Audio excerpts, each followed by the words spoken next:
Eleições 2012, segundo bloco, bloco final, é claro, 20 minutos no primeiro bloco, 20 minutos no segundo bloco para todos os candidatos, para Brusque, para todos vocês avaliarem o seu candidato próximo, está chegando, né? 7 de outubro, e como o tempo voa, né? Como é que está a campanha, Ciro? Como é que está o desenvolvimento dela? Dia 7 está aí? Olha, a campanha nós estamos trabalhando, né, levando agora mesmo com o plano de governo daquilo que se pretende fazer.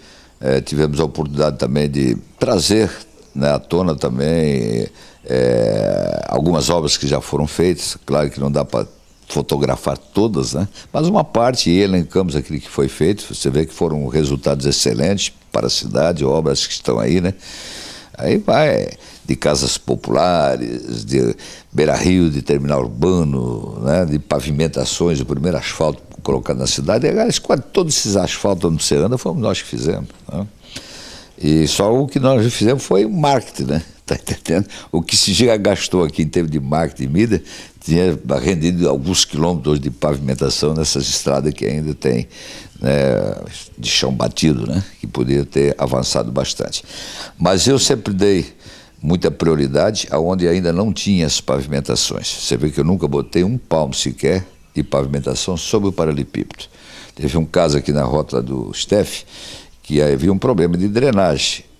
Até o começo da Anita Garibaldi, nós tiramos todas as pedras, colocamos em outra rua, solucionamos o problema de drenagem, e aí botamos a pavimentação. A João Bal, a mesma coisa, né? Então, quando há essa necessidade, tem que ser feito. Mesmo porque as ruas mais antigas de Brusque, ela tem toda uma tubulação de drenagem comprometida, né? Porque tem até a tubulação, que antigamente era de amianto, né? Algumas nós substituímos, há outros trechos para ser substituído. Então, quando você pega em cima do paralelepípedo, né, era preferível, né, você tirar o paralelepípedo, resolver o problema, né, da drenagem e colocar o asfalto. E essas pedras poderiam servir uma outra rio ainda que não tem pavimentação. Mas é uma questão de decisão. Minha decisão sempre foi essa. Mas acho que foram tantos investimentos em programas, nas iniciativas, nos mutirões relacionados com a saúde. Você vê que, né, eu fui prefeito do Hospital da Zambuja, tinha um raio-x preto e branco. Tudo que tem de tecnologia, porque o hospital ele não tinha. De fato, ele não é. De fato, ele é regional, de direito ele não recebe o recurso nem da União, nem do Estado. Mas através do poder público, numa parceria, nós buscamos, né, levar esses investimentos, porque a saúde você faz com profissional, tecnologia e medicamento, né? Então, antigamente é que o médico que tinha uma experiência, né, mesmo pela experiência que tivesse, às vezes também cometia algum equívoco, né? E com a tecnologia, quando ele tem dúvida, você faz a ressonância, uma tomografia, e aí ele vai fazer um diagnóstico com precisão. Então é fundamental. Aliás, estava lendo outro dia que os que estão nascendo agora, né, a perspectiva de vida são 150 anos, né, pelo avanço em termos de tecnologia, de precocemente tu identificar, né, uma doença. E, aliás, até tem países já com o genoma, né, que futuramente você nem vai no médico, você manda lá o CD, tá, um cartãozinho. Ele prevê tudo que está aqui. Quer dizer, vai ter o quê? Além desses avanços que estão tendo, são os novos medicamentos, né, a nanorobótica, ela está aí, né, sendo desenvolvida para uma coisa rápida. E isto a gente proporcionou, então, esses investimentos no nosso hospital, porque tudo que tu faz para o hospital, você está fazendo, na verdade, para o povo, que é o povo que se serve dessa estrutura. E, é claro, a hemodiálise era feita em Blumenau, na época. Viu o transtorno da pessoa 3 vezes por semana ter que ficar 4, 5 horas naquela máquina, o transtorno que era.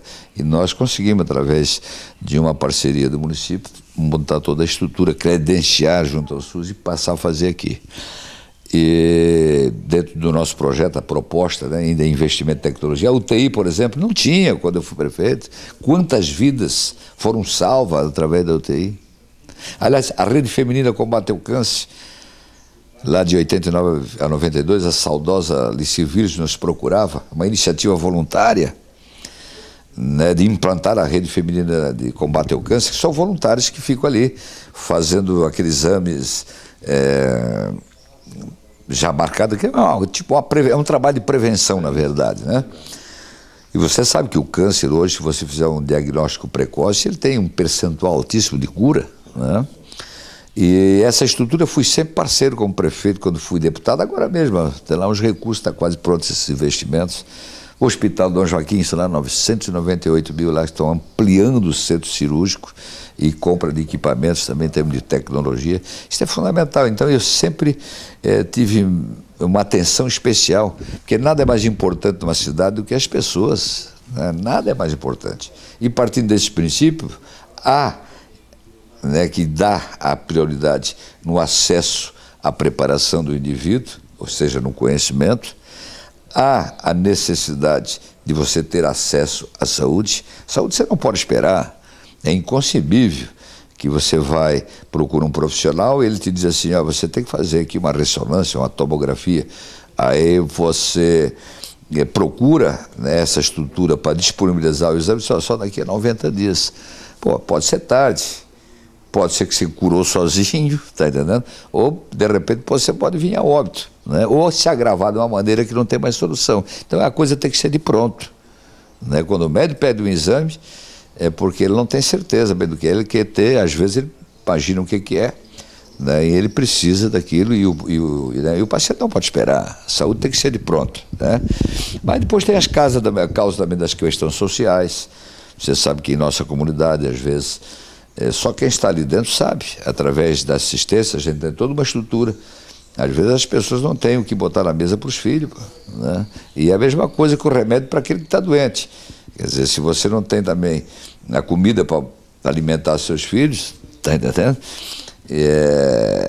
Além de ser triste, né, e dolorido, né, ele pode também trazer, na prática, né, uma debilitação dessas crianças. Então é o compromisso, sim, do poder público estar presente nesses casos, orientar, né? E Brusque, acho que ela se diferencia de outras cidades, é uma cidade assim humana, é uma cidade onde há esses movimentos voluntários. Às vezes um vizinho, né, está com dificuldade, o outro não tem tanta, mas ele acaba ajudando, pedindo para outro e traz a informação e se sensibiliza, né, tá entendendo? Para buscar naturalmente a solução deste problema. Só que se a cidade ela vai crescendo muito e os casos vão se acentuando, né, eu sempre tenho dito o seguinte: é a cidade mais rica do nosso estado e a cidade mais rica do nosso país, que é São Paulo, né? Mas quem é que tem o maior déficit social? São Paulo. Em Santa Catarina, qual é o maior déficit social? Joinville. É o preço, né? É o preço. Então eu tive cuidado de acelerar o crescimento da cidade, mas que pudesse crescer em harmonia, para não perder as características. Você lembra o tipo de casas que construímos? Foram 3.000 e tantas casas. Tem loteamento que você vai que não diz que aquilo é popular. Você chega lá no Planalto, aqui é um loteamento popular, né? Nós aqui sabemos, aqui hoje os mais novos que vêm para cá, acho que não. Né? Ver o tipo de o que a gente proporcionava, condições para você ter um terreno no tamanho igual de um loteamento, para você construir a sua casa, né? Deixa eu fazer uma pergunta para você. No teu plano de governo atual, aliás, o plano de governo que você se propõe aí, né, a concorrer a essa eleição, juventude e os idosos, o que você está propondo para a juventude e para os nossos idosos? A juventude, dentro daquilo que eu te falei, desde o meu primeiro mandato, sempre tem todo o espaço, né? E continuarão tendo, né, esta parceria, desde dos acessos aos bancos das universidades, seja através de transporte, seja através de parte em bolsa de estudo, como sempre fizemos, né? O espaço onde, através dessas secretarias, né, eles possam reivindicar, porque dá a impressão que tu não pode dizer assim, porque eu sou jovem e eu quero isso. Não, você tem que ser o jovem, ter um espaço para defender aquilo que é necessário, né, e ser parceiro no sentido, eu não posso dizer assim, né, eu vou atender os jovens, né, porque eu quero. Eu posso assim, eu vou fazer um projeto para os jovens porque eu acho que é necessário, mas é preciso o envolvimento dessa juventude, né, porque eles estão vivendo o momento presente, né, para buscar, como nós sempre fizemos, né, dando a eles poder de decisão em todo sentido, né? Sempre foi assim as minhas administrações. É claro que, com relação aos idosos, você vê, quem é que construiu o lar dos idosos? Foi uma iniciativa do Lais, mas era para ser feita na Nova Bezerra, era um depósito de pessoas. E eu procurei numa parceria, adquiri aquela área, fizemos a terraplanagem, eu como deputado trouxe todos os recursos para o imobiliário e tal, que seria como se fosse um hotel fazenda, né? Para premiar aqueles que chegassem assim nessa idade. Infelizmente, né, toda a área que adquirimos para isso, ela está sendo descaracterizada em volta. E a cidade cresce. Pô, era tão fácil, né, você fazer um programa habitacional, existe tantos terrenos que para que levar ali que estava preparado para isso. Para que ali você construir toda uma parte de uma estrutura que polui, né, sonoramente e até polui com a fumaça, com a fuligem, que é tantos locais para você construir aquilo. Então, além de você tirar um espaço daquilo que estava destinado para o aprimoramento, porque ali era para ter toda a parte de envolvimento do idoso, né? Seja na parte até que você pudesse estar entretido, né? Por exemplo, só eram os pomares que nós tínhamos, né? Tudo uns projetos importantes para você estar ali como se estivesse na sua casa, né? Então tira o regime interno e semi-interno. Aquele que de manhã você ia para lá, né? Tinha um convívio ali entre as pessoas. Então eu sempre pensei, eu sempre vou muito atento nesse sentido. Você sabe que durante todos os meus mandatos, a minha esposa, a Denise, sempre envolvida com essas questões, eram os encontros, né, que se fortaleceu. Tudo que se faz hoje, né, foi fortalecido lá de 89 a 92, né? Todos esses clubes, esses movimentos, passeios, né, os encontros, né? E isto continua, mas o importante são as iniciativas, né? Não é isso? Então, quantas coisas nós fomos pioneiros, né? E fico feliz que isso possa ter continuidade. Aliás, Brusque, através desses mutirões, né, da catarata, da adenoide, você sabe que o SUS não fazia isso. Especialmente a adenoide, né? E também a hérnia, por exemplo, disse assim, não, isso não te leva à morte. Então o SUS não cobria, mas tira a qualidade de vida do cidadão. E por que nós fazíamos através dos mutirões? Para diminuir os custos, envolver os hospitais, os profissionais, para poder atender. Então, quantas pessoas que melhoraram a sua qualidade de vida, pessoas que não tinham condições financeiras, né, para se livrar daquele mal. E o que foi feito hoje, por sorte, até a cirurgia das pessoas obesas, que a gente sempre achava, e é verdade, hoje é reconhecido mundialmente, que o excesso de peso ele traz problemas, né? Pressão alta, né? A diabetes, uma série de coisas, né? E que nós começamos a fazer também um mutirão na redução, né, do estômago, quantas pessoas que deixaram de tomar os seus medicamentos de pressão e de diabetes, né? E hoje, graças a Deus, o SUS reconhece, né? Está fazendo essa cirurgia, né, através do SUS, porque realmente, né, ao fazer, você elimina, né, até o que as pessoas consomem esse remédio, que é da pressão, diabetes, etc.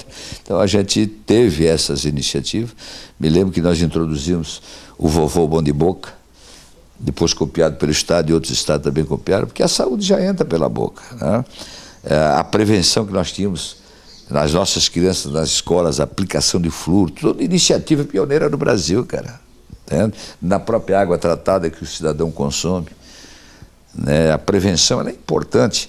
Você pode até gastar mais do que a corretiva, mas, por um outro lado, você não tira a qualidade de vida do povo, no momento que você cria essas condições para que a pessoa possa, né, prevenir. É que nem a vacina, né? Você vem uma tal de gripe aí, você toma uma vacina, se ela vier, você já não te pega tanto. Mas tem algumas doenças que, se você tomar uma vacina, não vai contrair aquilo. Então você gastou na prevenção, certo? Mas pior era gastar depois na correção. Você pode adquirir a doença ou não, né? Mas no momento que você toma a vacina, né, você está isento. É aquilo que você viaja aí, né, por aí afora. Essa exigência internacional, né, com relação à febre amarela. Praticamente erradicaram a febre amarela. Você não sai de um país para o outro, você tem a vacina, ela tem validade para 10 anos, não é isso?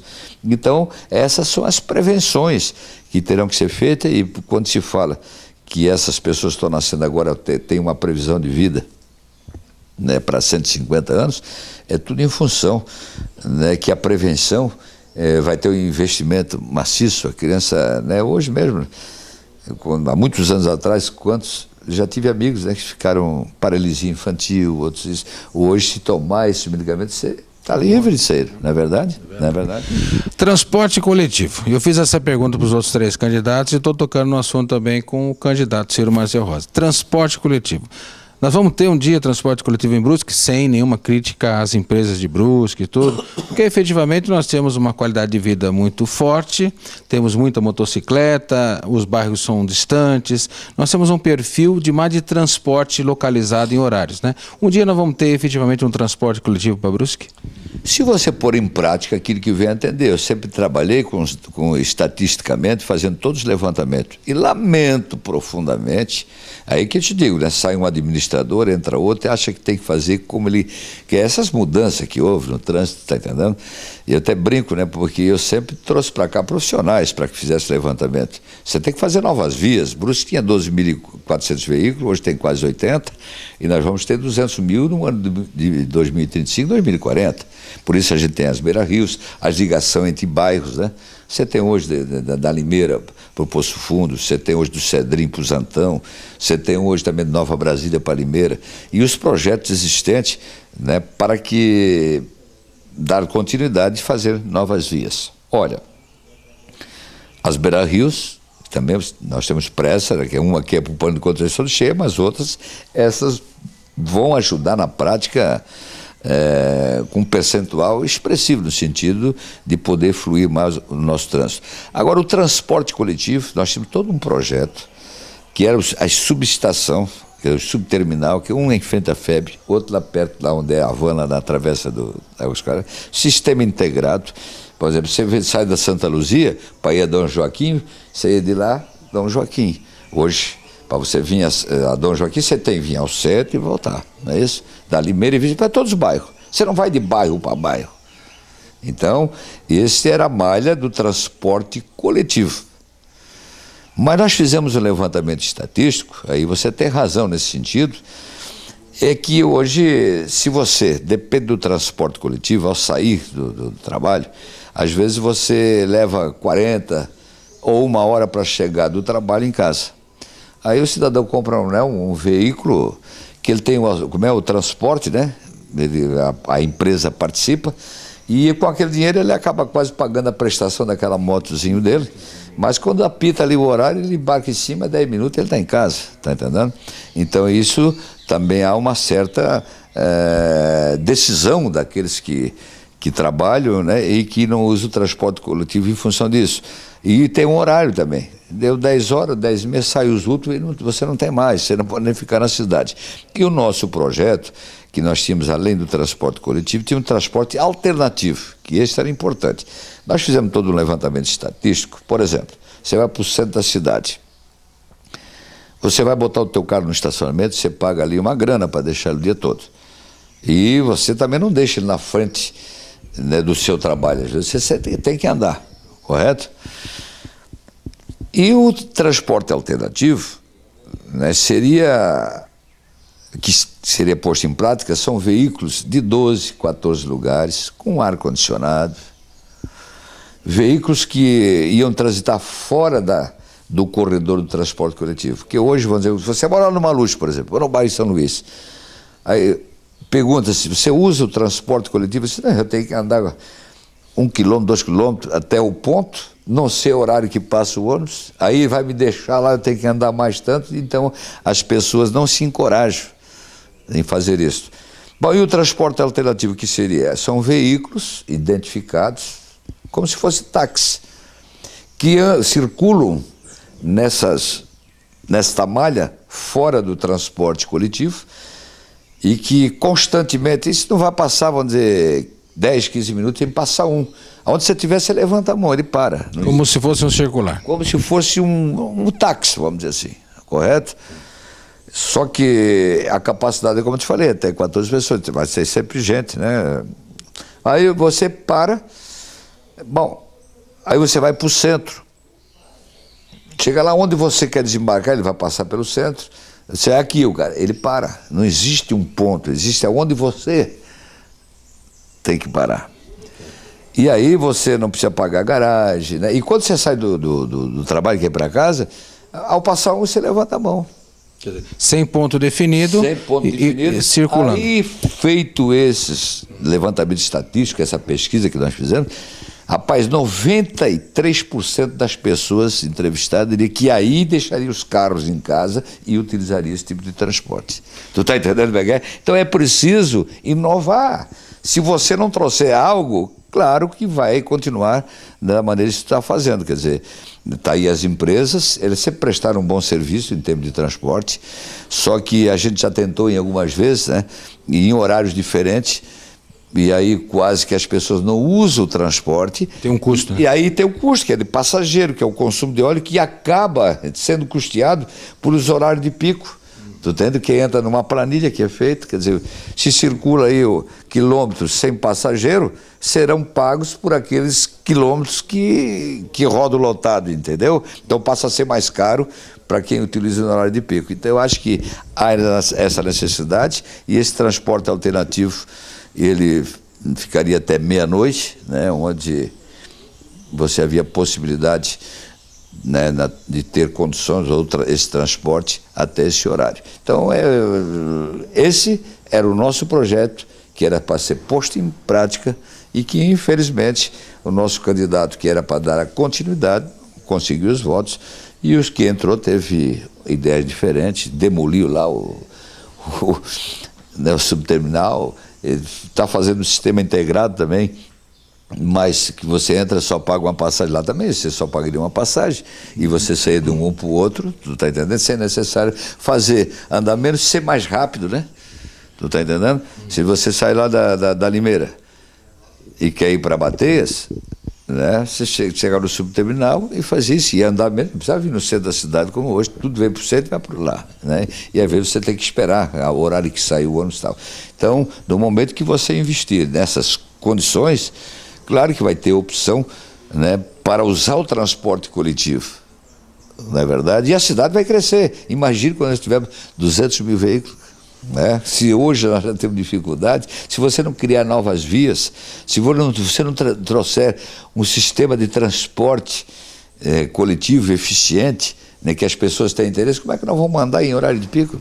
Vamos ter dificuldade, com certeza, né? Ok, bom, queria agradecer ao candidato Ciro Marcel Rosa. Para nós é um privilégio estar aqui, mostrando um pouco das ideias, mostrando um pouco das histórias dessa personalidade que é o Ciro Marcel Rosa, bem como personalidade também por si só, Silvio Bertolini, Moisés Nascimento, que fazem parte candidatos à Prefeitura Municipal da cidade de Brusque. No próximo dia 7 de outubro, portanto, eleição municipal da cidade. Amanhã, dia 26, quarta-feira, às 20 horas da noite, estaremos lá na CIB, ao vivo com o Canal X, ao vivo com o canal online, canal 24horastv.com. A gente agradece ao candidato a gentileza de nos receber aqui na sua casa, desejar sucesso e boa sorte na sua campanha.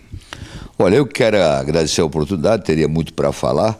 É claro que nós estamos nessa caminhada cívica, que é através da expressão espontânea de cada eleitor, que vai escolher com certeza, né, o prefeito e o vice-prefeito e os 15 vereadores que irão compor o Legislativo Municipal. Claro que numa campanha a gente procura, né, levar ao conhecimento do eleitor, mas que em determinados momentos a gente também, especialmente eu, né, encontrei uma certa dificuldade em função dessas pressões, né, com relação à candidatura. Mas devo dizer que, quando decidi ser candidato, né, consultei a quem entende, não tem nada que fere os princípios da exigência da lei, correto? E que a pressão, me parece que às vezes até o adversário está em cima desta bandeira, né? Quer dizer, pode querer fazer comigo o que quiserem, jamais vão tirar de mim o conhecimento e a força e a vontade de lutar, não só pelos menos favorecidos, mas é por aquilo que é legítimo, porque senão nós vamos se covar a pressões de alguma elite dominante. O homem tem que ser livre acima de qualquer coisa e convicto, né, com seus pensamentos. E aqueles que dizem que não sou candidato, né, porque se realmente eu não fosse candidato, né? Eu não falaria, vou dizer, se você fosse candidato, adversário, e eu tivesse certeza que você não ia falar o seu nome, não ia, porque no dia estaria sozinho. Mas quando eu falo que você não é candidato, porque eles sabem que eu sou candidato, é para confundir o eleitor. Mas eu quero fazer um teste aqui com quem está nos vendo nesse momento. No dia 7, está entendendo? Crava um 55, eu vou estar lá sorrindo para você, mas confirme, ok? Um abraço. Canal X, canal 24horastv.com, imagens Dixon Krieger. O Banana agradece o seu carinho, a sua audiência. Que salve Brusque Imortal, que vença Brusque. Democracia acima de tudo, vote com consciência. 7 de outubro, eleições de 2012, passa por aqui.